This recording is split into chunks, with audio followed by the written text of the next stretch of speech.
Hello, আমার বর্ধমান বিশ্ববিদ্যালয়ের অন্তর্গত যেসব সমস্ত ছাত্রছাত্রীরা ইতিহাস নিয়ে পড়াশোনা করছো তাদের স্বাধীনতার পর ভারত থেকে আমি সাজেশন বলে দিচ্ছি, যেই কোশ্চেনগুলো দেখে গেলে তোমরা 100% কমন পাবে।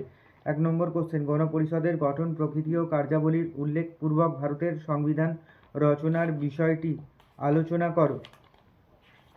2 নম্বর কোশ্চেন, ভারতের বিদেশ নীতির মূল বৈশিষ্ট্যগুলি আলোচনা করো।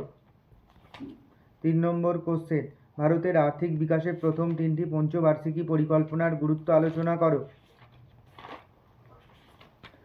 তারপর লাল বাহাদুর শাস্ত্রী ও ইন্দিরা গান্ধীর অধীনে ভারতের অভ্যন্তরীণ ও বৈদেশিক নীতির মূল্যায়ন করো। বাংলাদেশের স্বাধীনতা যুদ্ধে ইন্দিরা গান্ধীর ভূমিকা আলোচনা করো।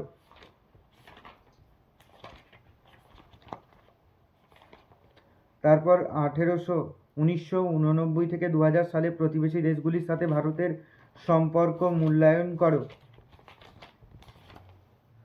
স্বাধীনতার পর ভারতের জমিদারি প্রথার উচ্ছেদের প্রয়োজনীয়তা আর সাফল্য ব্যর্থতা বিশ্লেষণ করো।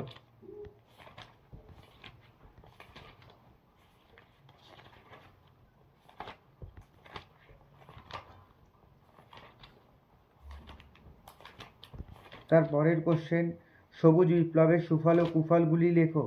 বিশ্বায়ন কি ভারতীয় অর্থনীতিতে এর ইতিবাচক নেতিবাচক প্রভাব ব্যাখ্যা করো।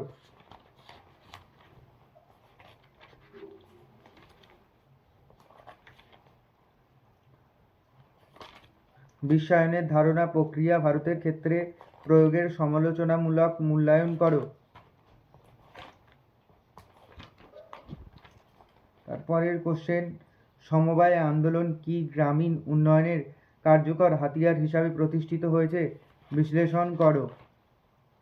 আধুনিক ভারতের নির্মাণে বিজ্ঞান প্রযুক্তি ও ক্রীড়ার সম্মিলিত ভূমিকা আলোচনা করো। আধুনিক ভারতে বিজ্ঞান প্রযুক্তির বিকাশের ধারা আলোচনা করো। ট্যান্সি সংস্কারের ক্ষেত্রে বর্গাদার অধিকার কেন গুরুত্বপূর্ণ ছিল। নর্মদা বাঁচাও আন্দোলন সম্পর্কে একটি টিকা লেখো।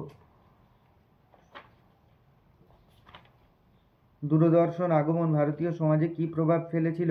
ডিজিটাল মিডিয়ার প্রচারে জনমত গঠনের ভূমিকা কী ছিল। টিকা লেখো। চিপকো আন্দোলন।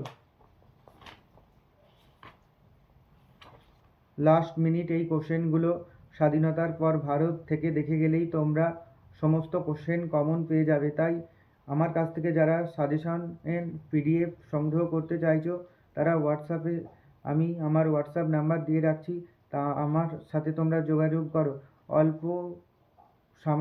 অল্প একটা ছোট্ট পেমেন্টের মাধ্যমে তোমরা তোমাদের সাজেশান 2 নম্বর, 5 নম্বর, 10 নম্বরের পিডিএফ পেয়ে যাবে। তাই যাদের কাছে এখনও কোনো প্রশ্ন উত্তর কিছুই নেই তারা সামান্য পেমেন্টের মাধ্যমে আমার কাছ থেকে সংগ্রহ করে নিতে পারো স্বাধীনতার পর ভারত থেকে কোশ্চেন এবং উত্তর সহ পিডিএফ।